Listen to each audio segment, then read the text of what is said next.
Cricket कौन नहीं पसंद करता। क्रिकेट आप भी खेलते हैं, हम भी खेलते हैं। क्रिकेट गली गली में खेला जाता है।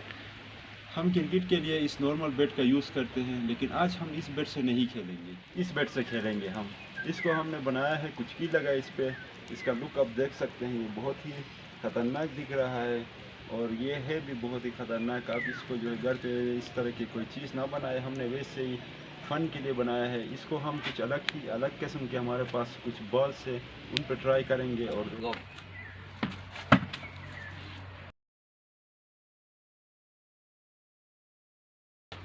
ये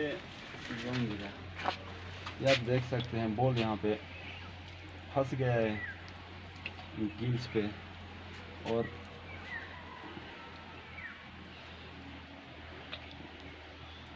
ये बॉल फट गया। अभी दूसरे बॉल से हम ट्राई करेंगे।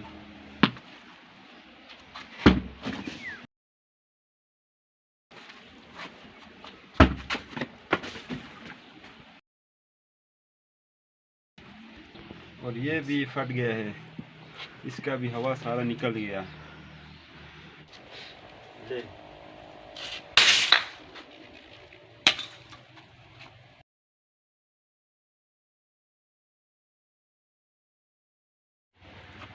ये भी फट गया और बहुत ही ख़तरनाक बैट बना है, बहुत ही कमाल का। आप इस तरह के घर में बिल्कुल भी ट्राई मत करना। वीडियो पसंद आएगी तो वीडियो को लाइक करें, चैनल को सब्सक्राइब करें। मिलते हैं नेक्स्ट वीडियो में।